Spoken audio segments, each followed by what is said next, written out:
Hi guys, welcome back to Top 10 Movies. இன்னைக்கான வீடியோல 2019 வெளியான விக்ருதின்னு ஒரு சூப்பரான மலையாள படத்தை பத்தி பார்க்க போறோம். என்ன கேட்டா இந்த படத்துக்கு 10க்கு 10ன்னு நான் ரேட்டிங் கொடுப்பேன். அந்த அளவுக்கு தரமான ஒரு உண்மை சம்பவத்தை தழுவி எடுத்திருக்காங்க. கண்டிப்பா ஒன்லைனை சொல்லி கதையை ஸ்பாயில் பண்ண மாட்டேன். சோ ஆரம்பத்துல இருந்து கடைசி வரைக்கும் ஃபுல்லா பாருங்க. தயவு செஞ்சு வீடியோக்கு ஒரு லைக் பண்ணிட்டு, ஒருவேளை இப்பதான் நம்ம சேனலுக்கு புதுசா வந்திருக்கீங்கன்னா சப்ஸ்கிரைப் பண்ணிட்டு பக்கத்துல இருக்க பெல் பட்டனை ஆன் பண்ணி வச்சுக்கோங்க. அப்பதான் அடுத்தடுத்த வீடியோக்குள்ள அப்லோட் பண்ணும்போது டக்குன்னு அது உங்களுக்கு நோட்டிபிகேஷனா வரும். அப்படியே லாஸ்டா உங்களுக்கு பிடிச்ச மலையாள படத்தோட பேர் என்னங்கறத கமெண்ட்ல சொல்லிட்டு வாங்க அப்படியே டைரக்டா கதைக்குள்ள போலாம். ஓபனிங் சீன்ல பஸ்ஸுக்குள்ள உட்கார்ந்திருக்க நம்ம ஹீரோவை காட்டுறாங்க. அப்ப பக்கத்து சீட்ல உட்கார்ந்திருக்காலும், சார் நான் லூர்து மருத்துவமனைக்கு போகணும், அதுக்கு எந்த பஸ் ஸ்டாப்ல இறங்கணும்? ஆனா ஹீரோவால திரும்ப பதில் சொல்ல முடியல. ஏன்னா ஹீரோ பிறந்ததுல இருந்தே அவருக்கு பேச்சு வராது. சோ சைகை மொழியில காட்டும் போது பக்கத்துல உட்கார்ந்திருக்காலும், ஐயோ சார் பரவாயில்ல விடுங்க, நான் வேற யாருக்கிட்டயாச்சும் கேட்டுக்கிறேன்னு சொல்லும் போது நம்ம ஹீரோ பாருங்களேன், சார் ஒரு நிமிஷம் இருங்க நானே வழி சொல்றேன்னு பாக்கெட்ல இருந்த ஒரு பேப்பர் எடுத்து நீங்க எந்த பஸ் ஸ்டாப்ல இறங்கி எந்த பக்கம் போகணும்னு ஒன் பை ஒன்னா தெளிவா எழுதி கொடுக்குறான். இப்ப ஹீரோவால பேச முடியாதுங்கிறது ரொம்ப தெளிவா தெரியும். அதுக்காக ஒருத்தர் கேட்கக்கூடிய கேள்விகளுக்கு பதிலே சொல்ல முடியாதுன்னு கிடையாது, அதுக்கு வேற ஒரு வழி இருக்கும். இதே மாதிரிதான் நம்ம வாழ்க்கையிலையும் ஏதாவது ஒரு பிரச்சனை வருது அப்படின்னா அதை சமாளிக்க ஒரு வழி இல்லைனாலும் கண்டிப்பா இன்னொரு வழி இருக்கும். சரி இப்ப கதையை கண்டினியூ பண்ணலாம். ஆக்சுவலா ஹீரோவோட ஃபேமிலி வாழ்ந்துட்டு இருக்கிறது ஒரு வாடகை வீட்டுல. இவரை போலவே மனைவியாலையும் பேச முடியாது. குட்டி பொண்ணோட பேரு ஜூலி, பையன் பேரு ஜேசன். வழக்கம் போல பசங்களை கிளப்பி பள்ளிக்கூடத்துக்கு அனுப்பும் போது பக்கத்து வீட்டு ஓனர் பொண்ணு டாடா கட்டிட்டு இருக்காங்க. ஆக்சுவலா இந்த பொண்ணு ஒரு ரிப்போர்ட்டரா வேலை பாக்குறாங்க. அதுக்கப்புறமா குளிச்சு முடிச்சு டிப் டாப்பா கிளம்பி நம்ம ஹீரோ வேலை பார்க்கக்கூடிய ஒரு தனியார் பள்ளிக்கூடத்துக்கு வரான். ஓ அப்படின்னா நம்மால் டீச்சரான்னு கேட்காதீங்க, ஹீரோ இங்க பியூனா வேலை பார்த்துட்டு இருக்காரு. இதுக்கடையில ஹீரோ இன்னும் ஒரு கார்மெண்ட்ஸ்ல வேலை பாக்குறாங்க. ஃபேமிலிக்குள்ள அளவுக்கு அதிகமான பணம் கிடையாது, ஆனா ரெண்டு பேருக்குமே அளவுக்கு அதிகமா கொட்டி தீக்கிறதுக்கு அன்பு இருக்கு. ஆளுக்கு ஒரு பக்கத்துல வேலை பார்த்து மதியத்துல சாப்பிடும் போது கூட வீடியோ கால்ல பேசினபடி ரொம்ப ஜாலியா தான் இருப்பாங்க. அன்னைக்கான வேலையை முடிச்சிட்டு நம்ம ஹீரோ ஓனர் கூட சரக்கு வாங்கலாம்னு பக்கத்துல இருக்க ஒயின் ஷாப்புக்கு வந்திருப்பான். ஆனா அங்க ஏற்கனவே ஒரு சில பேரு போராட்டம் பண்ணிட்டு இருப்பாங்க. அந்த போராட்டத்தை கவரேஜ் எடுக்கிறதுக்காக ஓனர் பொண்ணு வந்திருப்பாங்க. ஆம்படுதாங்க நயனாவை பார்த்ததுமே, யோ இங்கனையா பண்ற செல்லம், அப்பாவுக்கு டயர்டா இருக்கும்ல, அதான் ஒரு கட்டிங் வாங்க வந்தேன். சரி சரி மானத்தை வாங்காம போய் தொலைன்னு திட்டி ரெண்டு பேரையும் அனுப்பி வைக்கிறா. இனிமே இந்த பொண்ண ஜெஸின்னு மைண்ட்ல வச்சுப்போம். ஆக்சுவலா எப்பவுமே நம்ம ஹீரோ வேலைக்கு போகும்போது வண்டியை கொண்டு வந்து பார்க்கிங்ல வச்சுட்டு அதுக்கப்புறமா மெட்ரோ பிடிச்சுதான் வேலைக்கு போவான். இப்ப அதே மாதிரியே வேலையை முடிச்சுட்டு தன்னோட மூத்த பையனுக்கு இன்னைக்கு ஃபுட்பால் மேட்ச் இருக்கு, சோ அதை பாக்குறதுக்காக கிரவுண்டுக்கு வந்திருப்பாங்க. ஆரம்பத்துல நல்லா தான் மேட்ச் போயிட்டு இருக்கும். அப்ப ஆப்போசிட் டீமை சேர்ந்த ரயானுங்கிற பையன் ஜேசனை தள்ளி விட்டு ஃபவுல் ஆயிடுவான். சொல்ல போனா எப்பவுமே இந்த ரயானுக்கும் ஜேசனுக்கும் ஆகவே ஆகாது, கைகளப்பா மட்டும் தான் இருக்கும். இருந்தாலும் அடுத்த கோல்கான வாய்ப்பு நம்ம ஜேசனுக்கு கிடைக்குது. சோ கரெக்டா கார்னர் கிக் பண்ணி ஒரு வழியா கோல் எடுத்துட்டான். ஹீரோவும் மனைவியும் இதை பார்த்து ரொம்ப சந்தோஷப்படுவாங்க. அதுக்கப்புறமா கோச்சோ, இந்த பாருங்க உங்க பையன் நல்லபடியா தான் விளையாடுறான், ஆனா இருந்தாலும் அவனுக்குள்ள இருக்க கோவத்தையும் கண்ட்ரோல் பண்ணி ஆகணும். இன்னும் ஒரு வாரத்துக்கு அப்புறமா பெங்களூர்ல ஒரு சின்ன செலக்ஷன் போட்டி நடக்க போகுது. அங்க மட்டும் உங்க பையன் ஒழுங்கா பெர்ஃபார்ம் பண்ணிட்டா போதும், கண்டிப்பா அவன் டீம்ல போயிடுவான். அதுக்கப்புறமா கோச் கிட்ட தேங்க்ஸ் சொல்லிட்டு வீட்டுக்கு வரும்போது நம்ம ஜூலி பொண்ணுக்கு உடம்பு சரியில்லை போல. அம்மா மருந்த கொடுக்க ட்ரை பண்ணுவாங்க, ஆனா அவ குடிக்கவே மாட்டேன்னு அடம் பிடிக்கிறா. ஆனா அதுவே ஹீரோ கொடுக்கும்போது ரொம்ப சமத்தா சாப்பிடுவா. கட் பண்ண அடுத்த கல்ஃப்ல சில வருஷங்கள் வேலை பார்த்துட்டு திரும்ப சொந்த ஊருக்கு வந்திருக்கக்கூடிய சமீரை காட்டுறாங்க. தான் கூட வந்த கூட்டாளிகள் கூட போட்டோ எடுக்கும் போது, தம்பி சமீர் எப்படியாச்சும் இந்த வருஷமாச்சும் கல்யாண சாப்பாடு போட்டுரு, அதெல்லாம் கண்டிப்பா நடக்கும்னு சொல்லும் போது கரெக்டா அந்த இடத்துக்கு இந்த சமீரோட ஃப்ரெண்ட் வரான். தேம் மச்சான் உன்னை பார்த்து ரொம்ப நாள் ஆச்சுரா, சரிவா முதல்ல வீட்டுக்கு போலான்னு லக்கேஜ் எல்லாம் வண்டியில ஏத்திட்டு இருக்கும் போது, மச்சான் ஜார்ஜ் என் மேல ஏதோ உனக்கு கோவமா என்ன? இல்லடா சமீர் ஏன் அப்படி எல்லாம் கேக்குற? இல்ல லாஸ்டா நான் Facebookல போட்டோ போட்டேன், அதுக்கு நீ லைக்கே பண்ணல. அட கரும புடிச்சவனே, இன்னும் நீ மாறலையா? நான் லைக் போட்டாலும் சரி போடலனாலும் சரி நீ என் ஃப்ரெண்டு மச்சான். அம்மா அவன் ஃப்ரெண்டு அந்த சைனஸ் இருக்கால, அவன் ஏன் ஊருக்கு வரல?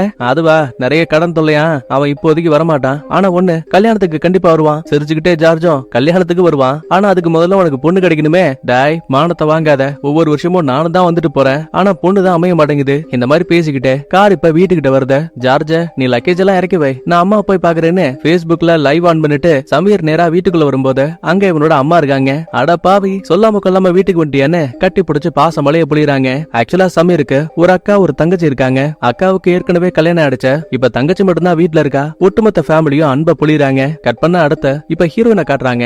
நம்ம ஜூலிக்கு காய்ச்சல் அடிக்குதாமா. சோ பக்கத்துல இருக்க சர்ச்சோட ஃபாதரை கூட்டிட்டு வந்து ஜெபம் பண்ணிட்டு வீடு ஃபுல்லா புனித நீரை தெளிக்கிறாங்க. இந்த அம்மா முதல்ல ஒவ்வொரு ரூமா தான் காட்டுவாங்க, அது கூட மனசாரிடும். ஆனா ஃப்ரிட்ஜ கூட விடாம அதையும் திறந்து விட்டு தெளிக்க சொல்றாங்க. அப்பன்னு பார்த்த வெளியில போன ஹீரோவும் ஓனரும் திரும்ப வந்துட்டாங்க. ஃபாதர் வணக்கம். என்னங்க வணக்கம் மட்டும் சொல்றீங்க? உங்க வண்டிக்கும் தண்ணி தெளிக்க சொல்றேன். எங்க அந்த டிக்கிய திறங்க. இல்லமா வேணாம். அட என்னங்க ஃபாதர் முன்னாடி வைக்கப்பட்டுக்கிட்டு சரிதான் திறங்க. கூட இருக்க அல்லக்கையும் டிக்கிய ஓபன் பண்ண பார்த்தா உள்ள சரக்கு. ஃபாதரால என்ன பண்ண முடியும்? அட போங்கடான்னு சொல்லிட்டு புலம்பிக்கிட்டு அங்க இருந்து கிளம்பிட்டாரு. கட் பண்ணா எனக்கு நைட் ஆகுது. கொண்டு வந்த சரக்க ஹீரோவும் ஓனரும் குடிக்கிறாங்க. ஆக்சுவலா நம்ம ஹீரோ கிட்ட இருக்க ஒரு நல்ல பழக்கம், எவ்வளவுதான் டயர்டா இருந்தாலும் கூட அளவுக்கு அதிகமா குடிக்கவே மாட்டான். ஆனா வீட்டோட வாடகை பணத்தை பிடிங்க, நான் போய் தூங்குறேன், காலைல வேலை இருக்குன்னு ஹீரோ அங்க இருந்து வீட்டுக்கிட்ட வரும்போது கரெக்டா ஜேசன் தான் ஃப்ரெண்ட்ஸோட வீட்டுக்கு வரான். தம்பி வீட்டுக்குள்ள வாங்க, டீ காஃபி எதுவும் குடிக்கிறீங்களா? இல்ல அதெல்லாம் வேணாம் அங்கிள். ஆக்சுவலா அவங்க பையன் என்னோட ஷூ வாங்கியிருந்தான், அதை ரிட்டர்ன் வாங்கிட்டு போறதுக்காக தான் வந்தேன். இப்ப வந்த பசங்க அங்க இருந்து போனதுக்கு அப்புறமா ஹீரோ நேரா ஜேசன் ரூம்க்கு வரான். டேய் நான் உனக்கு ஷூ வாங்கி கொடுத்தல,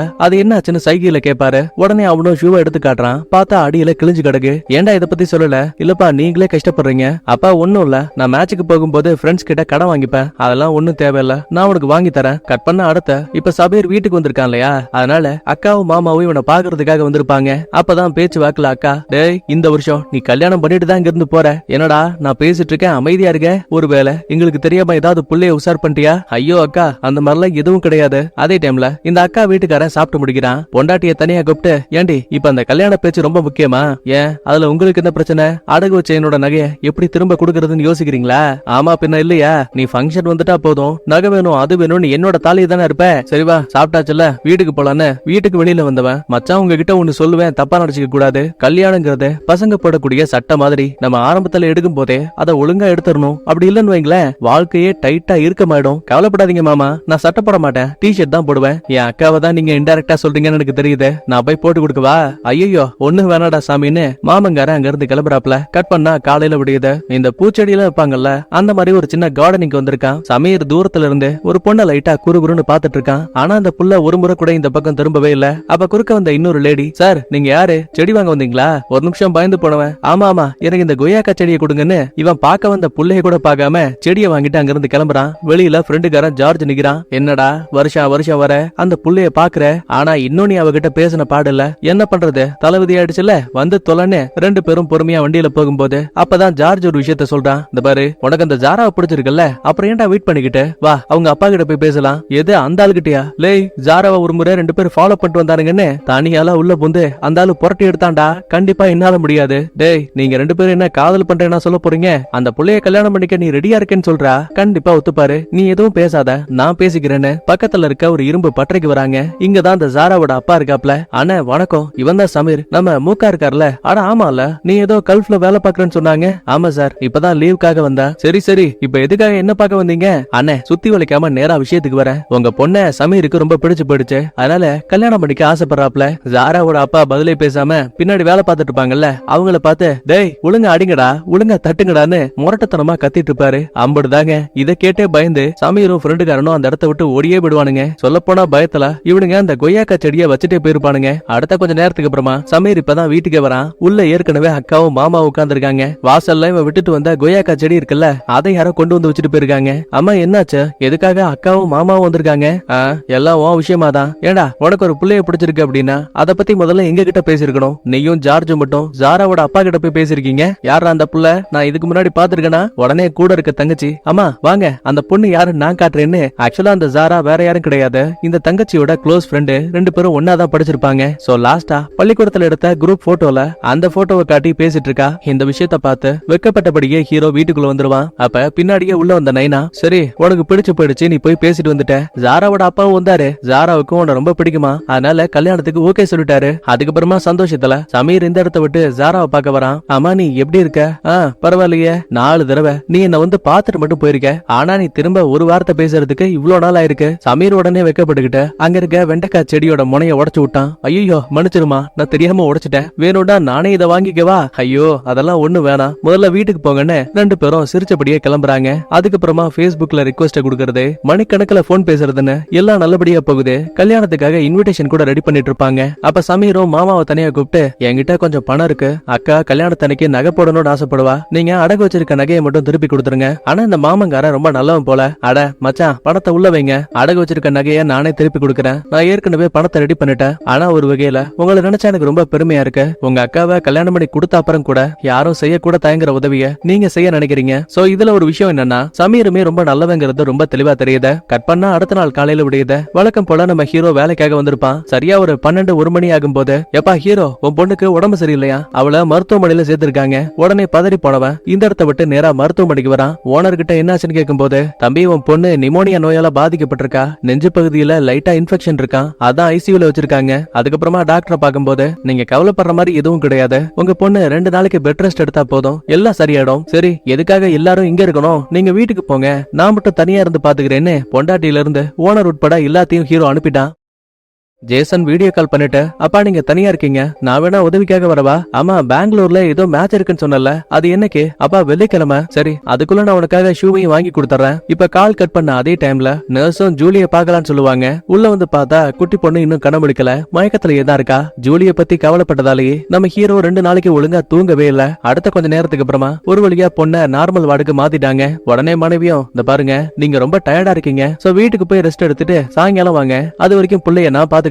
அதுக்கப்புறமா ஹீரோ இந்த இடத்த விட்டு மெட்ரோ ட்ரெயின்ல வீட்டுக்கு போயிட்டு இருப்பான். ஆக்சுவலா இப்ப அதே ட்ரெயின்ல தான் ஜாராவை பாக்குறதுக்காக டிராவல் பண்ணிட்டு இருப்பான். அப்பதான் லைட்டா எட்டி பார்க்கும்போது 3 பேர் உட்கார வேண்டிய சீட்ல 2 நாளா மருத்துவமனையில கண்முழிச்சிருந்ததால தண்ணி அறியாம நல்லா தூங்கி போயிடுவான். இப்ப சமீருக்கு இதை பார்த்தா என்ன தெரியும், இவன ஒருத்தன் குடிபோதையில நல்லா தூங்கிட்டு இருக்கான் போலன்னு ஹீரோவுக்கே தெரியாம அவன ஒரு போட்டோ எடுத்து, ஒரு குடிகாரன் மெட்ரோ ரயில்ல நல்லா தூங்கிட்டு இருக்கான்னு ஒரு மீம்ஸ் மாதிரி ரெடி பண்ணி சோசியல் மீடியால அப்லோட் பண்ணிட்டான். அதுக்கப்புறமா இந்த இடத்த விட்டு நேரா ஜாராவை பார்க்க வந்தவன் காஃபி ஆர்டர் பண்ணிட்டு, உனக்காக ஒரு சின்ன கிஃப்ட் கொண்டு வந்தேன்னு ஒரு சென்ட் பாட்டில குடுக்குறான். இவ அதை செக் பண்ணக்கூடிய அதே டைம்ல ஆப்போசிட்ல இருக்க ஒரு தாடிக்காரனை பாருங்களேன், கையாலேயே சிக்னல் காட்டிட்டு இருக்கான். ஜரா என்னாச்சு, எதுவும் பிரச்சனையா? இல்லங்க பேக் சீட்ல இருக்க தாடிக்காரன் அவன் என்ன பார்த்து கையை நீட்டுறான், நான் எங்க போனாலுமே ஒரு 2-3 நாளா என்ன ஃபாலோ பண்ணிட்டு இருக்கான். அட இவ்வளவுதானே, நம்ம கூப்பிட்டு சொன்னா கண்டிப்பா அந்த பையன் புரிஞ்சுப்பாரு, நீ வெயிட் பண்ண நான் போய் சொல்லிட்டு வரேன்னு இவன் தாடிக்காரனுக்கு பக்கத்துல வந்ததுமே, சார் உங்க பேர் சமீர் தானே? தம்பி என்ன உனக்கு ஏற்கனவே தெரியுமா? என்ன சார் இப்படி கேட்டுட்டீங்க? என்னோட தங்கச்சி ஃபாத்திமா இருக்கால, அவ உங்க கூட தான் படிச்சா. அட சூப்பர்ப்பா, இப்போ உங்க அக்கா எப்படி இருக்கா?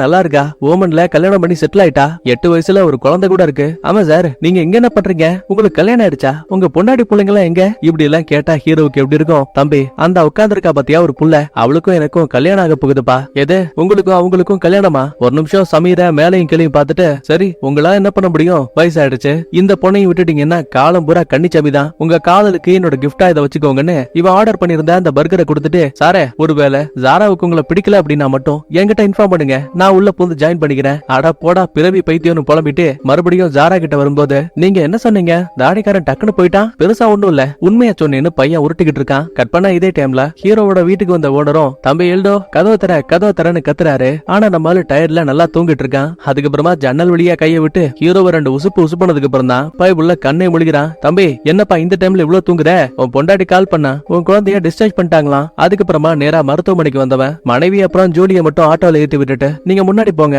நான் ட்ரெயின்ல வரேன்னு சொல்லிட்டு நம்மால மெட்ரோக்குள்ள வந்ததுமே அங்க இருக்கக்கூடிய ஒரு சில பேரு நம்ம ஹீரோவை ரொம்ப வித்தியாசமா கவனிக்கிறாங்க. சரி இங்கதான் எப்படின்னு பார்த்தா சூப்பர் மார்க்கெட்டுக்கு நம்ம ஹீரோ ஒரு சில திங்ஸ் வாங்க போவான். அங்க பில்லிங் போடக்கூடிய ஆள் உட்பட எல்லாருமே நம்ம ஹீரோவை ரொம்ப நக்கலா மேலே கிளையும் பார்த்து சிரிக்கிறானுங்க. அடுத்து நம்ம ஜேசன் இருக்கக்கூடிய கிரவுண்ட்ல ஆப்போசிட் டீமை சேர்ந்த அந்த ரயான் இருக்கான்ல, அவன் நம்ம ஹீரோ ட்ரெயின்ல தூங்கின விஷயத்த இந்த சமீர் போட்டோவா எடுத்து மீம் ரெடி பண்ணி போட்டிருப்பான்ல, அதை இப்ப பார்த்து நக்கலா சிரிக்கிறான். அதோட விட்டுருந்தா பரவாயில்ல, ஜேசனுக்கும் அந்த போட்டோவை அனுப்பிட்டான். டேய் என் அப்பா பத்தியே தப்பா பேசுறியான்னு 2 பேருக்கு இடையில கைகளை பாக்குது. அப்ப கரெக்டா உள்ள வந்த கோச்சும் சண்டைய ஸ்டாப் பண்ணிட்டு என்னாச்சுன்னு கேட்பாரு. சார் நான் எதுவும் பண்ணல, அந்த ஜேசன் தான் என்ன முதல்ல அடிச்சான். ஆமா சார் என் அப்பா பத்தி அவன் தப்பா பேசினான், அதனாலதான் நான் அடிச்சேன். சிரிச்சுக்கிட்டே ராயானோ, எது நான் உங்க அப்பா பத்தி தப்பா பேசினா? முட்டாள் பேஸ்புக்க போய் செக் பண்ணி பாருடா, உண்மையாவே அந்த மீமை நான் ரெடி பண்ணல, எவனோ ஒருத்தன் ஏற்கனவே அதை அப்லோட் பண்ணி வச்சிருக்கான். ஒவ்வொருத்தன் வாட்ஸ்அப்லயும் அது இப்ப ரொம்ப ட்ரெண்டிங்கான ஒரு மீமா மாறி போயிருக்கு. உடனே கோச்சும், பார்த்தல ரயன் மேல எந்த ஒரு தப்பும் கிடையாது, ஒருவேளை உனக்கு ஏதாவது கேள்வி கேட்கணும் அப்படின்னா உன் அப்பா கிட்ட போய் கேளுன்னு திட்டி விட்டுருவாரு. தனக்கு ரொம்ப அசிங்கமா போயிடுச்சுன்னு ஜேசன் கோச்சுக்கிட்டு நேரா வீட்டுக்கு வரான். இதே டைம்ல அன்னைக்கான வேலையை முடிச்சுட்டு நம்ம ஹீரோ வீட்டுக்கு வந்ததுக்கு அப்புறம் தான் தான் நார்மலா தூங்கிட்டு இருந்த விஷயத்த எவனோ ஒருத்தன் குடிபோதையால தூங்குற மாதிரி தப்பான மீம் கிரியேட் பண்ணி அப்லோட் பண்ணிருக்காங்கிற விஷயமே தெரிய வருது. உடனே ஹீரோவும், அண்ணே சத்தியமா அன்னைக்கு நான் குடிக்கவே இல்லைன்னு, 2 நாளா என் பொண்ணை தூங்காம கொள்ளாம கூட இருந்தே பாத்துக்கிட்டேன்ல, அதனாலதான் ரொம்ப டயர்ட் ஆயிடுச்சு, சோ என்னைய அறியாம தூங்கிட்டேன். பதிலுக்கு ஓனரும், தம்பி உன்னை நான் நம்புறேன், ஆனா இந்த ஊரும் உலகமும் நம்பாது, பனைமரத்துக்கு கீழே இருந்து பாலையே குடிச்சாலும் சரி அத கல்லுன்னு தான் மக்கள் சொல்லுவாங்க. அப்படி இருக்கும்போது மத்தவங்க பார்வையில இப்போதைக்கு நீ வெறும் குடிகார மட்டும்தான். அதே டைம்ல கரெக்டா கிரவுண்டுக்கு போயிட்டு ஜேசன் வீட்டுக்கு வரான். சரி எல்டா நடந்த எதையும் வெளிக்காட்டிக்காத, உன் பையன் கிட்ட போய் பேச. அதுக்கப்புறமா ஹீரோ தான் வாங்கிட்டு வந்த புது ஷூவை ஜேசன் கிட்ட குடுக்கலான்னு பார்த்தா, எனக்கு ஷூவும் வேணாம் ஒண்ணும் வேணாங்கிறான். ஏன் என்னாச்சு, நீ பெங்களூருக்கு மேட்ச்க்கு போகலையா? அதெல்லாம் நான் ஒரு இலவும் போகல. ஏன்டா எதுவும் பிரச்சனையா? ஆமா உங்களால தான்ப்பா, உங்களால மட்டும்தான் பிரச்சனைன்னு சொல்லிட்டு பையன் டக்குன்னு கதவை லாக் பண்ணிட்டாங்க. நைனாவுக்கு ஒரு நிமிஷம் ரொம்ப கஷ்டமா போயிடுது. நேரா தான் ரூமுக்கு வரும்போது அங்க குட்டி பொண்ணு ஜோடி தூங்கிட்டு இருக்கா. தன்னை அறியாம ஹீரோ அழ ஆரம்பிக்கிறான். சடனா உள்ள வந்த மனைவியும் என்னங்க ஆச்சு? இல்லமா நான் குடிக்கவே இல்ல, ஆனா என்ன பத்தி சோசியல் மீடியாக்கள்ல தப்பா போட்டிருக்காங்க. மத்தவங்க நம்பலனா கூட எனக்கு கவலை கிடையாது. நம்ம பையன் ஜேசன் கூட என்ன புரிஞ்சுக்கல. இவன் அழுகிறத பார்த்து மனைவியால பொறுக்கவே முடியல. இந்த பாருங்க, இந்த ஊரும் உலகமும் உங்களை என்ன சொன்னாலும் சரி, எனக்கு உங்களை பத்தி தெரியும். சோ எப்பவுமே நான் உங்களை நம்புறேன்னு கட்டி பிடிச்சு அழ ஆரம்பிக்கிறாங்க. கட் பண்ணா காலையில விடியுது. வழக்கம் போல ஹீரோ வேலைக்காக வரும்போது அங்க இருக்கக்கூடிய பிரின்சிபலும், இந்த பாரு, இந்த பள்ளிக்கூடத்துக்குன்னு ஒரு பெரிய ரெப்புடேஷன் இருக்கு. ஆனா நீ ஒரு மெட்ரோ ட்ரெயினுக்குள்ள தண்ணி அடிச்சு குடிபோதில தூங்கி இருக்க. உனக்கு தெரியுமா அந்த மீமை பல லட்சம் பேர் பாத்துருக்காங்க. ஐயோ மேடம், கடவுள் சத்தியமா நான் குடிக்கல. எல்டா ஒரு விஷயத்த புரிஞ்சுக்கோ, நீ தப்பு பண்ணலன்னு நான் ஏத்துப்பேன். ஆனா இங்க படிக்கக்கூடிய எல்லா மாணவர்களுக்கும் உன்னை பத்தின மீம் தான் ஒரு காட்டு தீய போல பரவி இருக்கு. இதுக்கப்புறமும் கண்டிப்பா என்னால உன்னை வேலையில வைக்க முடியாது. ஒருவேளை உன் மேல எந்த ஒரு தப்பும் இல்லங்கிறது தெரிய வந்தா அதுக்கப்புறம் வேணா நீ வேலைக்கு வான்னு ஹீரோவை திட்டி அனுப்பிட்டாங்க. அவ்வளவு வேதனைகளோட நம்ம ஹீரோ பஸ்ல போயிட்டு இருப்பான். ஆனா அப்ப கூட பாருங்க, முட்டா பையன் ஒருத்தன் ஹீரோவுக்கே தெரியாம செல்ஃபி எடுக்கிறான். ஒரே ஒரு மீமால தன்னோட வாழ்க்கையை மாறி போயிடுச்சுன்னு. ஆக்சுவலா ஹீரோ ஒரு ஊனமுற்றோர் சங்கத்தின் மூலமா தான் அந்த தனியார் பள்ளிக்கு வேலைக்கு போயிருப்பான். சோ அந்த சங்கத்தோட தலைவரை பார்க்க வந்திருக்கான். இவரோட பேரு பிரபா. அண்ணா, நடந்த பிரச்சனை எல்லாம் உங்களுக்கு தெரியும்ல. சத்தியமா நான் குடிக்கலண்ணே. சோ நீங்க தான் எப்படியாச்சும் பிரின்சிபல் கிட்ட பேசி மறுபடியும் எனக்கு அந்த வேலையை வாங்கி கொடுக்கணும். ஐயோ தம்பி, இது எதுவுமே என்னோட தனிப்பட்ட முடிவு கிடையாது. முதல்ல உன் மேல எந்த ஒரு தப்பும் இல்லங்கிறது நிரூபணமாகணும். அதுக்கான வேலையை பாரு, நான் உன்னை அப்புறம் வந்து பாக்குறேன்னு பிரபா பாதியிலேயே கலந்துகிட்டாரு. அன்னைக்கு நைட்டு அவ்வளவு கோவத்தோட நேரா வீட்டுக்கு வந்த ஹீரோ அங்க ஓனர் தண்ணி அடிக்கிற விஷயத்த பார்த்த, அண்ணா குடுங்கண்ணே, எல்லா சரக்கையும் என்கிட்ட கொடுங்கன்னு ரொம்ப வேகமா பாட்டில பிடுங்குறான். ஆனா ஓனர் தடுத்துட்டாரு. எல்டா என்னாச்சு? அண்ணா, ஒரே ஒரு தப்பான மீமால என் ஒட்டுமொத்த வாழ்க்கையும் சரிஞ்சு போச்சுண்ணே. சாதாரண செல்போன்ல இருந்த டிவி நியூஸ் வரைக்கும் என்ன போட்டு கிளின்னு கிளிக்கிறானுங்க. சரி கவலைப்படாத, முதல்ல நம்ம கம்ப்ளைண்ட் கொடுக்கறதுக்கு ஒரு ஐடியா பண்ணலாம். கட் பண்ணா இதே டைம்ல பக்கத்து வீட்டுல இருக்க ஜெசியுமே நம்ம ஹீரோ சம்பந்தப்பட்ட விஷயங்களை ஆன்லைன்ல பாக்குறா. எப்படியாச்சும் ஹீரோ மேல எந்த ஒரு தப்பும் இல்லங்கிறத ப்ரூஃப் பண்ணணும்னு ஒரு முடிவுக்கு வரா. கட் பண்ணா அடுத்த சமீரை காட்டுறாங்க. கல்ஃப்ல வேலை பார்க்கக்கூடிய சைனஸ் ஃப்ரெண்டு கிட்ட இருந்து கால் வருது. டே சமீர், எப்படி இருக்க? நான் நல்லா இருக்கேன்டா. கல்யாணம் கூட பிக்ஸ் ஆயிடுச்சு. நான் இன்விடேஷன் அனுப்புறேன், நீ கரெக்டா கல்யாணத்துக்கு வந்துரு. பதிலுக்கு சைனஸும் அதெல்லாம் அப்புறம் இருக்கட்டும். நீ லாஸ்டா மெட்ரோல ஒருத்தன் குடிபோதையில தூங்குற மாதிரி போட்டோ எடுத்து அனுப்புனல, அது நம்ம குரூப்ல பயங்கரமா ட்ரெண்டிங் ஆயிடுச்சு. நம்ம குரூப்போட தலைவனா உன்னை நினைச்சா எனக்கு ரொம்ப பெருமையா இருக்கு. அட ரொம்ப புகழாத மச்சான்னு சொல்லிட்டு சமீர் ஒரு பக்கத்துல காலை கட் பண்ணிட்டான். அடுத்து இதே டைம்ல நம்ம ஹீரோயின் சர்ச்சுக்கு போயிட்டு வீட்டுக்கு போகும்போது இந்த அம்மா கூட ஜெபம் பண்ணுவாங்கல்ல, அந்த லேடிஸ் உட்பட எல்லாருமே நம்ம ஹீரோயினை மேலும் கீழும் பாக்குறாங்க. இதுக்கடையில தனக்கு வேலை போன விஷயத்த கூட ஹீரோ வெளிப்படையா சொல்லாம வழக்கம் போல வேலைக்கு போற மாதிரி சாப்பாடெல்லாம் பேக் பண்ணிக்கிட்டு அங்க இருந்து கிளம்புறான். வெளியில புள்ளக்காரன் ஜேசன் உட்கார்ந்து இருக்கான். ஆனா அவன் ஒரு வார்த்தை கூட பேசல. முகத்தை திருப்பிட்டு வெடுக்குன்னு வீட்டுக்குள்ள போறான். இந்த விஷயத்த பக்கத்துல இருக்க ஓனரும் கவனிக்கிறாரு. எப்பவுமே கார்மெண்ட்ஸ்ல வேலை பார்க்கும் போது நம்ம ஹீரோயின் கலகலன்னு சிரிச்சுக்கிட்டே இருப்பாங்க. ஆனா கூட வேலை பார்க்கக்கூடிய பொண்ணுங்க உட்பட உன் புருஷனை பத்தி மீமி ஏதோ வந்திருக்காமே அப்படி இப்படின்னு பேச்ச ஆரம்பிச்சதுமே ஹீரோயின் சாப்பாடை மூடி வச்சுட்டு அமைதியா அங்க இருந்து கிளம்பிடுவாங்க. அடுத்த ஹீரோவுக்கு என்னாச்சுன்னு பார்க்கும்போது வெளியில வந்தவன் வேலைக்கே போகாம ஒரு மரத்தடியில உட்காருவான். உண்மையை சொல்ல போனா ஹீரோவுக்கு பசிக்குது. ஆனா சாப்பிடுற மைண்ட் இல்ல, வெறும் தண்ணியை மட்டுமே குடிச்சுப்பான். எந்த பக்கம் திரும்பினாலும் சரி அங்க இருக்கக்கூடிய மக்கள் நம்ம ஹீரோவை பாக்குற மாதிரியே ஃபீல் ஆகுது. கட் பண்ணா அன்னைக்கு நைட் ஆகுது. எப்பவுமே ஒரு 7-8 மணிக்குள்ள வரக்கூடிய ஹீரோ இன்னைக்கு 10 மணி ஆனாலும் கூட வீட்டுக்கு வரல. என்ன ஒட்டுமொத்த ஃபேமிலியும் பயத்துல இருப்பாங்க. அப்பதான் ஜேசன் கிட்ட வந்த ஓனரும், ஏண்டா ஊருக்குள்ள இருக்க மத்தவன் என்ன வேணா சொல்லட்டும்டா, உங்க அப்பா இத்தனை வருஷத்துல உங்ககிட்ட எப்படி நடந்திருக்காரு, எவ்வளவு பாசமா இருக்காருன்னு ஒரு முறை நீ யோசிச்சிருந்தா அவரை நீ சந்தேகப்பட்டிருக்க மாட்ட. மன்னிச்சிருங்க அங்கிள், நான் தான் அவசரப்பட்டு கோவப்பட்டுட்டேன். இப்படி பேசும்போதே கரெக்டா வெளியில போன ஹீரோ திரும்ப வீட்டுக்கு வரான். ஒரு தயக்கத்தோடயே, அப்பா என்ன மன்னிச்சிருங்கப்பா, நான் அப்படி உங்ககிட்ட பேசிருக்க கூடாது. அட பரவாயில்ல விட்றா. ஆமா ஜூலி தூங்கிட்டாளா? நல்லா தூங்கிட்டாப்பா. அப்புறம் உங்க வேலை எப்படி போச்சு? அது எப்பவோ என்ன விட்டு போயிடுச்சு. எனக்கு என்னமோ நான் வேற ஒரு வேலையை தேடுறது நல்லதுன்னு நினைக்கிறேன். மன்னிச்சிருங்கப்பா, நான் உங்களை புரிஞ்சுக்காம விட்டுட்டேன்னு புள்ளகாரன் கட்டி பிடிச்சுக்கிட்டு நலுறான். இந்த விஷயத்த தூரத்துல இருந்து நம்ம ஜெசியும் பாத்துட்டு இருப்பா. சோ உடனே அதை ஒரு போட்டோ எடுத்த ஏற்கனவே ஒரு மீம் இருக்கும்ல, அதை டேக் பண்ணி ஒரு நல்ல மனுஷன் மேல தப்பான பழிகளை போட்டிருக்காங்க. கூடிய விரைவில் குற்றவாளியை கண்டுபிடிப்போன்னு போஸ்ட் போட்டிருக்கா. கட் பண்ணா அடுத்த நாள் காலையில விடியுது. சமீருக்கு சைனஸ் கிட்ட இருந்து கால் வருத. டே முட்டாள், நீ போட்ட அந்த மீம் சம்பந்தமா ஜெசின்னு சொல்லப்படக்கூடிய ஒரு பொண்ணோட ஐடியில இருந்த ஒரு புது போஸ்ட் அப்லோட் ஆயிருக்கு, அதை செக் பண்ணி பாரு. சமீருக்கு பேச்சு முச்சல்ல. ஒருவேளை நம்ம போட்ட இந்த போட்டோவால நாளை பண்ண பிரச்சனை வரும்போது ஒரு சின்ன பயம் உருவாகுது. ஆரம்பத்துல சமீர் போட்ட அந்த மீமுக்கு எத்தனை பேர் ஆதரவு கொடுத்திருப்பானுங்க. ஆனா இப்ப குரூப்ல இருக்க மொத்த பேருமே, ஏண்டா உனக்கெல்லாம் அறிவு இல்ல, உண்மை என்னன்னு தெரியாம இப்படியா தப்பா ஒரு ஆளை பத்தி போடுவன்னு சமீருக்கு எதிராக எல்லாருமே திரும்புறாங்க. கட் பண்ண அடுத்த எர்ணாகுளம்ல இருக்க போலீஸ் ஸ்டேஷனை காட்டுறாங்க. ஒரு ஸ்கூல் வேனை ரொம்ப ஸ்பீடா ஓட்டி இருக்கான்னு அந்த வண்டியோட டிரைவரை கூட்டிட்டு வந்திருப்பாங்க. உடனே இன்ஸ்பெக்டரான வர்கி, என்ன தம்பி வண்டியை ஸ்பீடா ஓட்டி இருக்க, யூனிஃபார்ம் இல்ல சார், பசங்களை வீட்டுல வர்றதுக்குன்னு ஒரு டைம் இருக்கு, அதை நான் ஃபாலோ பண்ணும்ல, அதான் லைட்டா ஸ்பீடா போயிட்டேன். அப்புறம் யூனிஃபார்ம் நான் அதை வாங்கணும் ட்ரை பண்ணிட்டு இருக்கேன், ஆனா பணம் தான் கிடைக்கல, அவ்வளவுதானே. தான் பர்ஸ்ல இருந்து ஒரு 500 ரூபாய் காசு எடுத்து இந்த காசை வச்சு முதல்ல உனக்கு ஒரு யூனிஃபார்ம் வாங்கு, இதுக்கப்புறம் வண்டியை வேகமாவும் ஓட்டக்கூடாது. சரி சார், அப்படின்னா நான் அங்க இருந்து கிளம்பலாமா? தாராளமா போ, ஆனா ஒண்ணு, இந்த காசு வெறும் கடன் மட்டும்தான். சோ திரும்ப இந்த காசை எப்ப கொடுப்ப சார்? ஒரு 2 நாள்ல. அச்சச்சோ, எனக்கு 2 நாளைக்குள்ள பணம் வேணாமே. நீ என்ன பண்ண? தினமும் 1 ரூபாவை தோ இங்க இருக்காரு கான்ஸ்டபிள் அண்ணன், அவர்கிட்ட வந்து கொடுத்துட்டு போற. ஐயோ, அப்ப மொத்த காசையும் கொடுக்கறதுக்கு 500 நாள் ஆகுமே. ஆமா, இதான் உனக்கு பனிஷ்மெண்ட்னு டிரைவரை அங்க இருந்து அனுப்பிட்டாரு. அவன் மேல கேஸ் போட்டிருந்தா கூட 5 நாள் உள்ள இருந்துட்டு வெளில வந்திருப்பான். ஆனா வர்கிய பாத்தீங்களா, 500 ரூபாயை கொடுத்துட்டு 500 நாள் அவனை அலைய விடுறாரு. கட் பண்ணா அடுத்த கொஞ்ச நேரத்துக்கு அப்புறமா நம்ம ஹீரோவும் ஜேசனும் நேரா ஸ்டேஷனுக்கு வராங்க. சார், இந்த மாதிரி நான் டயர்ல தூங்கிட்டு இருந்தத எவனோ ஒருத்தன் போட்டோ எடுத்த சோசியல் மீடியால என்ன பத்தி நான் ஒரு குடிகாரங்கிற மாதிரி அப்லோட் பண்ணிருக்கான். சார், நான் உண்மையை சொல்றேன், நான் குடிக்கிற ஆள் தான், ஆனா அளவுக்கு அதிகமா குடிக்க மாட்டேன். அன்னைக்கு என் பொண்ணுக்கு உடம்பு சரியில்லை, சோ மருத்துவமனைக்கு போயிட்டு டைரக்டா வீட்டுக்கு தான் ரிட்டர்ன் போயிட்டு இருந்தேன். பதிலுக்கு வர்கியும், சரி சார், ஒன்னும் பிரச்சனை இல்ல, இந்த கேஸ நான் பாத்துக்கிறேன், ஆள் யாருங்கிறத கண்டுபிடிச்சிட்டு உங்களுக்கு கால் பண்றேன். இங்க எவ்வளவு பெரிய பஞ்சாயத்து போயிட்டு இருக்கு. ஆனா இந்த சமீரை பாருங்களேன், கல்யாணத்துக்காக ஜாராவுக்கும் ஃபேமிலிக்கும் புது ட்ரெஸ் எல்லாம் எடுத்து கொடுத்துட்டு இருப்பான். அப்ப எதிர்ச்சியா அங்க இருக்க டிவியை பார்க்கும்போது எக்கச்சக்கமான ரிப்போர்ட்டர்ஸ் எல்லாம் நம்ம ஹீரோவை இன்டர்வியூ எடுக்கிறாங்க. உடனே கூட இருக்க பிரபாவம், இந்த பாருங்கப்பா, ஒரு ஹேண்டிகேப்டுங்கிற அக்கறை கூட இல்லாம இந்த ஹீரோ சாதாரணமா தூங்கின விஷயத்தையே குடி போதையில தூங்கினான்னு தப்பா எவனோ ஒருத்தன் செய்திகளை பரப்பிருக்கான். சோ அது யாரு என்னன்னு கண்டுபிடிக்கிறதுக்காக நாங்க போலீஸ் ஸ்டேஷன்ல கம்ப்ளைண்ட் கொடுத்துட்டு வந்திருக்கோம். கண்டிப்பா கூடிய சீக்கிரமே எங்களுக்கு நீதி கிடைக்கும்னு சொல்லுவான். இத பார்த்து பயந்து போன சமீரும் குடுகுடுன்னு நேரா தான் ஃப்ரெண்டு கிட்ட ஓடி வரான். டே மச்சான் ஜார்ஜ், உன்கிட்ட ஒரு விஷயத்த சொல்லாம மறைச்சிட்டேன் மச்சான். உனக்கு ட்ரெயின்ல ஒரு ஆளு போதையில தூங்குற மாதிரி மீம் வந்துச்சா? ஆமா பார்த்தேன், அது ரொம்ப காமெடியா இருந்துச்சுடா மச்சான். அந்த மீமை போட்டாலே நான் தான்டா. அட பாவி, போச்சு போ. இப்பதான் நியூஸ்ல லைவ் பார்த்தேன். அந்த மீமால பாதிக்கப்பட்ட ஆள் எல்டா இருக்கான்ல, பாவண்டா, அவன் ஏதோ ஹேண்டிகேப் போல. ஓ, ஊனமுற்ற ஆளையே நீ டார்ச்சர் பண்ணிருக்க. நீ எல்லாம் ஒரு மனுஷனா? டே டே, சத்தியமா நான் வேணும்னு எதுவும் பண்ணலடா. நான் எதிர்ச்சியா மெட்ரோல போயிட்டு இருந்தேன், அவன் தூங்கிட்டு இருந்தானா, ஆளு பார்க்க தண்ணி அடிச்ச மாதிரியே இருந்தான். அதான் சும்மா விளையாட்டுக்காக போட்டோ எடுத்து Facebookல போட்டேன். இதெல்லாம் வெறும் சும்மா ஃபன்னுக்காக மச்சான். நீ போனும் கையுமா சுத்தும் போதே எனக்கு தெரியும்டா, கண்டிப்பா இந்த மாதிரி ஏதாவது ஒரு பிரச்சனையை கொண்டு வருவேன்னு. சரி, நீ முதல்ல அந்த போஸ்ட டெலிட் பண்ணிட. இல்லடா, டெலிட் பண்ணாலும் நாளை பின்ன இதால எனக்கு ஏதாவது பிரச்சனை வருமா? எனக்கும் அந்த சந்தேகம் இருக்கு. நம்ம எதுக்கும் நாளைக்கு எனக்கு தெரிஞ்ச வக்கீல் கிட்ட போய் விசாரிப்போம். அதுக்கப்புறமா அப்லோட் பண்ண போஸ்ட டெலிட் பண்ணிட்டு சமீர் திரும்ப வீட்டுக்கு வரும்போது அக்காவும் மாமாவும் இவன் கல்யாணத்துக்காக ஒரு சின்ன பெட்டை கிஃப்டா வாங்கியிருக்காங்க. என்னடா, இந்த பெட் ஓகே தானே? பதிலே பேசாம நேரா பாத்ரூம்குள்ள வந்தவன் முதல்ல Facebookையும் வாட்ஸ்அப்பையும் மொத்தமா போனை விட்டு எரேஸ் பண்ணிடுவான். அடுத்து பிளான் போட்ட மாதிரி காலையில விடிஞ்சதுமே வக்கீல பாக்குறதுக்காக வராங்க. டே சமீர், நீ காருக்குள்ளே உட்காந்துரு, நான் போய் என்னன்னு விசாரிச்சுட்டு வரேன். அடுத்து வக்கீல் கிட்ட வந்தவன், வீட்டுல எதுவும் பிரச்சனையா? என்ன கேஸ்?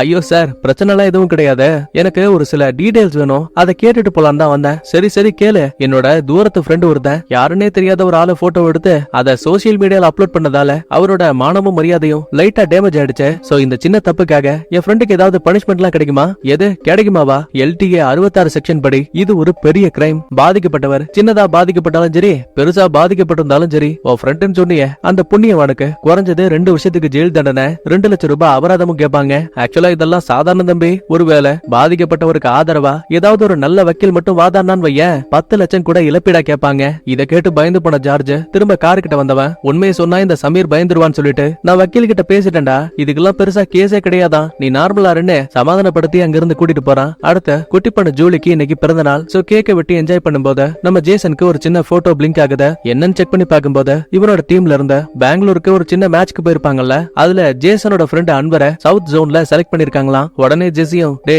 இதெல்லாம் ஒரு விஷயமா? இப்ப நீ செலக்ட் ஆகலன்னா என்ன, அடுத்த முறை செலக்ட் ஆயிடுவேன்னு அவனுக்கு 2 வார்த்தை ஆறுதலா பேசிட்டு இருக்காங்க. இந்த பஞ்சாயத்துக்கு நடுவுல கல்யாணத்துக்கு முன்னாடி நாள் நைட்டு சமீர் வீட்ல ரிசப்ஷன் மாதிரி ஏதோ ஒண்ணு போயிட்டு இருக்கு. அப்ப கரெக்டா அந்த இடத்துக்கு சமீரோட கல்ஃப் ஃப்ரெண்டான சைனஸ் அங்க வந்திருக்கான். டே மச்சா, நீ வருவான்னு நான் எதிர்பார்க்கவே இல்ல, நீ முதல்ல போய் சாப்பிட, நான் உங்ககிட்ட அப்புறம் பேசுறேன்னு மாமா கூட பந்திக்கு அனுப்பி வைக்கிறான். அப்ப கரெக்டா உள்ள வந்த ஜார்ஜ், யோ சைனஸ் எப்பயா வந்த, வா உங்ககிட்ட ஒரு முக்கியமான விஷயத்த பத்தி பேசணும்னு 2 பேரும் தனியா வந்து சரக்கு போடுவாங்க. அப்பதான் பேச்சு வாக்குல இப்போ வரைக்கும் சமீருக்கு இந்த கேஸோட சீரியஸ்னஸ் தெரியல. நான் வக்கீல் கிட்ட பேசும்போது சமீர் பண்ண தப்புக்காக 2 வருஷம் வரைக்கும் ஜெயில் தண்டனை, 2 லட்சம் அபராதம் கூட கட்ட சொல்லுவாங்களாம். அப்ப ஐயோ அம்மானி யாரோ கத்திக்கிட்டு தொப்புன்னு கீழே விழக்கூடிய சத்தம் கேக்குது. திரும்பி பார்த்தா இந்த சைனஸையும் ஜார்ஜையும் பார்க்க வந்திருப்பான் போல. சோ அவங்க பேசின எல்லாத்தையும் கேட்டுதான் இந்த பயபுள்ள பயத்துல மயங்கிட்டான். உடனே அவனை தூக்கிட்டு மருத்துவமனைக்கு வராங்க. செக் பண்ணி பார்த்தா பிரஷர் 220 இருக்கான். தம்பி, உங்களுக்கு ஒரு நாள் கண்டிப்பா பெட் ரெஸ்ட் எல்லாம் தேவைப்பா. ஐயோ சார், நாளைக்கு என் ஃப்ரெண்டுக்கு கல்யாணம், அதெல்லாம் வாய்ப்பே கிடையாது. சரி, மாத்திரையும் இன்ஜெக்ஷனும் கொடுக்குறேன், ஒரு 1/2 மணி நேரம் கழிச்சு கூட்டிட்டு போங்கன்னு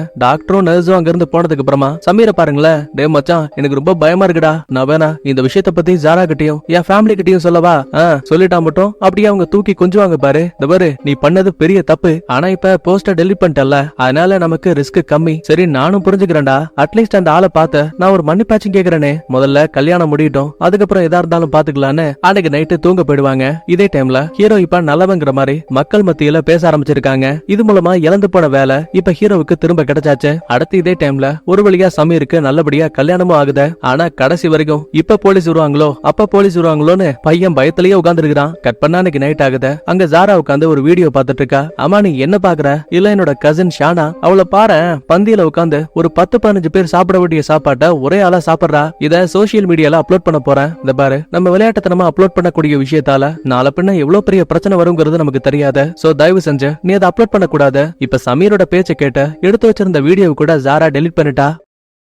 இப்ப இந்த ஒரு சீன்லயே சமீர் தான் பண்ண தப்புகளை புரிஞ்சுக்கிட்டாங்கிறது ரொம்ப தெளிவா தெரியுது. அதுக்கப்புறமா சமீர் மனைவி கிட்ட ஒழுங்கா பேசக்கூட இல்ல, ஆளுக்கு ஒரு பக்கமா திரும்பி தூங்கிடுவாங்க. அடுத்த நாள் காலையில விடியுது. திரும்ப தான் வீட்டுக்கு வந்ததுமே ஜார்ஜ் கிட்ட இருந்து கால் வருது. இந்த மாதிரி ஹீரோ பக்கத்துல இருக்க ஒரு தனியார் பள்ளியில தான் வேலை பாக்குறான், நீ போய் அங்க பார்த்து சாரி கேளுன்னு சொல்லுவான். சரின்னு நேரா பள்ளிக்கூடத்துக்கு வந்தவன் ஹீரோ பார்த்து சாரி கேட்கலாமேன்னு கிட்ட போகும்போது பரேட்ல ட்ரம்ஸ் எல்லாம் வாசிப்பாங்கல்ல, அந்த பயபிள்ளைங்களுக்கு நடுவுல மாட்டிப்பான். இந்த கேப்ல ஹீரோ அந்த இடத்த விட்டு கிளம்பிட்டான். நேரா பிரபா கிட்ட வந்தவன், யோ என்னையா பண்ணி வச்சிருக்க? என் போட்டோ போட்டு எனக்கு உங்களால முடிஞ்ச உதவியை பண்ணுங்கன்னு உன் அக்கவுண்ட் நம்பர் எல்லாம் போட்டு வச்சிருக்க. தம்பி உனக்கு வக்கீல் வேலைக்கெல்லாம் செலவாகும்லப்பா, அதுக்காக தான் இந்த மாதிரி பண்ண. அதெல்லாம் ஒரு இலவும் தேவையில்ல. முதல்ல போஸ்ட் டெலிட் பண்ண, வக்கீலுக்கு என்ன செலவாகுதோ அதை நானே தனிப்பட்ட முறையில பாத்துக்கிறேன். இன்னொருக்கு இந்த மாதிரி பண்ண உன்னை போலீஸ் ஸ்டேஷன்ல போட்டு கொடுத்துருவேன் மிரட்டிட்டு நம்ம ஹீரோ அங்கிருந்து கிளம்பிட்டான். நேரம் போக நைட் ஆகுது. ஹீரோ திரும்ப வீட்டுக்கு போயிட்டு இருக்க நேரத்துல எப்படியாச்சும் அவர்கிட்ட சாரி கேட்கணும்னு சமீரும் ஃப்ரெண்டுக்காரன் ஜார்ஜும் வண்டியில பின்னாடியே ஃபாலோ பண்ணிட்டு வருவாங்க. ஆனா கொடுமைக்குன்னு அப்போ ஒரு பைக்க டைரக்டா ஹீரோ மலைக்கு இடிச்சிருது. இந்த டைம்ல பக்கத்துல போனோம் கண்டிப்பா நம்ம பக்கமா கேஸ் திரும்பும்னு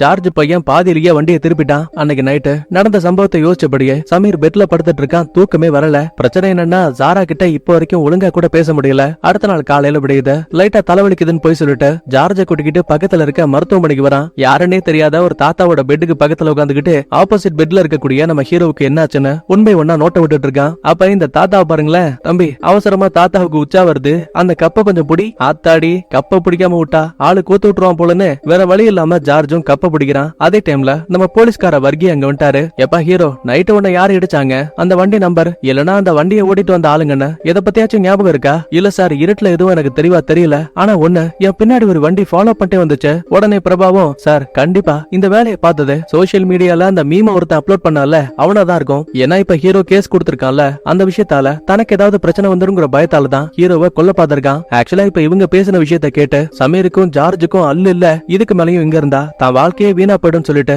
நேரா வீட்டுக்கு வந்தவன் ஜாரா கிட்ட இந்த மாதிரி கம்பெனில இருந்து எனக்கு ஒரு கால் வந்திருக்கு, மறுபடியும் என்ன வேலைக்கு கூப்பிட்டாங்க. என்ன பொசுக்குன்னு இப்படி சொல்றீங்க? உங்களுக்கு ஞாபகம் இருக்கா இல்லையா? நமக்கு கல்யாணம் ஆகி வெறும் 5 நாள் தான் ஆச்சு. இப்பெல்லாம் என்கிட்ட ஒரு வார்த்தை கூட நீங்க பேசல. ஒருவேளை கல்யாணம் ஆனதுக்கு அப்புறம் என்கிட்ட குறை இருக்க மாதிரி ஃபீல் பண்றீங்களோ? ஐயோ செல்லம், அந்த மாதிரி எதுவும் கிடையாது. இது ஒரு வருஷத்துக்கான அக்ரிமெண்ட் மட்டும் தான். நான் இந்த ஒரு முறை மட்டும் போயிட்டு வந்துட்டேன்னா அதுக்கப்புறம் நிரந்தரமா இங்கேயே இருக்கேன். அழுதபடியே ஜாராவும் வேற வழி இல்லாம சரின்னு சம்மதிக்கிறாங்க. இன்னொரு பக்கத்துல ஜேசனை திரும்ப ஃபுட்பால் டீம்ல சேர்த்து விட்டாரு. எப்பயுமே எலியும் புனையா இருக்கக்கூடிய ஜேசனும் ரயானும் 2 பேர் மேலயும் தப்பு இருக்குங்கிற விஷயத்த புரிஞ்சுக்கிட்டு ஒருத்தருக்கு ஒருத்தர் ஃப்ரெண்ட்ஸ் ஆயிட்டாங்க. கட் பண்ண அடுத்த இப்ப சமீர் பிளான் பண்ண மாதிரியே வெளிநாட்டு வேலைக்கு போலான்னு சொல்லிட்டு பிளைட்ட பிடிக்கிறதுக்காக ஏர்போர்ட்டுக்கு வந்திருப்பான். ஜார்ஜ், இவனோட அம்மா ஜாரான்னு இந்த 3 பேர் மட்டும் தான் வழி அனுப்ப வந்திருக்காங்க. ஏன்னா கல்யாணம் பண்ண கொஞ்ச நாள்லயே சமீர் வேலைக்காக வெளியூருக்கு போறாங்கிற கோவத்துல ஜாராவோட ஃபேமிலியை சேர்ந்த யாருமே இங்க வரல. அதுக்கப்புறமா வெளியில இருக்க செக்யூரிட்டி கிட்ட இவன் தான் பாஸ்போர்ட்டையும் டிக்கெட்டையும் காட்டிட்டு உள்ள போலாம் ட்ரை பண்ணா. அப்ப ஒரு போலீஸ்காரன் உள்ள போந்த, தம்பி என்கூட வாப்பா, உங்ககிட்ட பேச வேண்டிய விஷயம் இருக்குன்னு சமீரை கூட்டிக்கிட்டு நேரா நம்ம வர்கி போலீஸ் கிட்ட வராங்க. என்ன தம்பி பண்ற வழியெல்லாம் பண்ணிட்டு ரொம்ப வேகமா கிளம்புறீங்க? அந்த நிக்கிறார்ல அவரோட பேரு எல்டா, அவரை இதுக்கு முன்னாடி நீ பாத்திருக்கியா என்ன? ஒரு நிமிஷம் ஹீரோவோட முகத்தை பார்த்ததுமே நம்ம சமீருக்கு அல்ல இல்ல ஒரு பயத்தோடைய, இல்ல சார் நான் இதுக்கு முன்னாடி பார்த்ததே கிடையாது. அப்படியா தம்பி? யோ ஏட்டு அவங்கள உள்ள கூட்டிட்டு வா. இது அம்மா கத்திஜா தானே? ஆமா சார். சரி தம்பி நீ தப்பு பண்ணலன்னு சொல்லிட்ட. உன்னோட Facebook ஐடியில இருந்துதான் முதல் முறையா இந்த மீம் போட்டோவே அப்லோட் ஆயிருக்கு. உனக்கு வேற இந்த ஆளை தெரியாதுன்னு சொல்லிட்ட. ஆனா உங்க அம்மாவோட பேர்ல தான் சிம் இருக்கு. சோ ப்ராப்பர் எவிடன்ஸோட நான் இப்ப அவங்கள கைது பண்றேன். ஒரு நிமிஷம் பயந்து போன சமீரும், சார் வேணாம் சார், நான் தான் இந்த தப்பு பண்ணேன், ஆனா நான் வேணும்னு பண்ணல, என்ன மன்னிச்சிருங்க சார், நீங்களும் என்ன மன்னிச்சிருங்கன்னு ஹீரோ கிட்டையும் சாரி கேக்குறான். ஏண்டா சாரி கேட்டா உன்னை அப்படியே விட்டுருவாங்களா? பண்ண தப்புக்கு கண்டிப்பா உனக்கு பனிஷ்மெண்ட் கிடைச்சே ஆகணும். உடனே கூட இருக்க அம்மாவும் ஜாராவும் அழ ஆரம்பிக்கிறாங்க.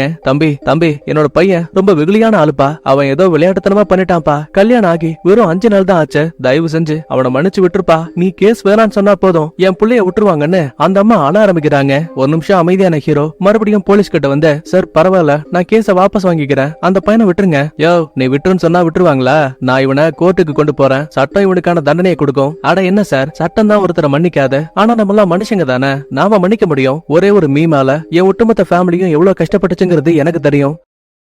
ஆனா இப்ப இந்த பையன் மட்டும் அரெஸ்ட் ஆனா என்னை விட ரொம்ப மோசமா பாதிக்கப்படுவான். வேணாம் சார், மறுபடியும் இன்னொரு ஃபேமிலியோட வாழ்க்கை அழியறதுல எனக்கு விருப்பம் இல்ல, தயவு செஞ்சு அந்த பையனை விட்டுருங்கன்னு சொல்லும் போது வர்கியும் நல்ல போலீஸ் தானே, அச்சோப்பாவன அவனை விட்டுருவாரு. அதுக்கப்புறமா போற போக்குல ஹீரோவும் தம்பி விடுங்க தம்பி, இதுக்கு போய் அழுதுட்டு இருக்கீங்க, அம்மா நீங்களும் அழாதீங்க, நீங்க இதுக்கப்புறமாச்சும் ஒழுங்கா சந்தோஷமா இருக்குன்னு சொல்லிட்டு போகும்போது சிரிச்சபடியா அங்க இருந்து கிளம்புறாங்க. சோ இந்த ஒரு சம்பவத்துக்கு அப்புறம் தான் தான் எவ்வளவு பெரிய தப்பு பண்ணிருக்கோங்கிற விஷயமே நம்ம சமீருக்கு தெளிவா புரியுற மாதிரி காட்டி அப்படியே இந்த இடத்துல சூப்பரா படத்தையும் முடிக்கிறாங்க. ஆக்சுவலா விஷுவலா பாக்கும்போது இன்னும் இந்த படம் சூப்பரா இருக்கும். ஏன்னா எண்டிங்லாம் நானே கண் கலங்கி அழுதுட்டேன்பா. சரி, வீடியோ பிடிச்சிருந்தா லைக் பண்ணுங்க, உங்க ஃப்ரெண்ட்ஸ் அண்ட் ஃபேமிலிக்கு ஷேர் பண்ணுங்க. நான் உங்களை அடுத்த வீடியோல பாக்குறேன். பாய், தேங்க்யூ, லவ் யூ ஆல்.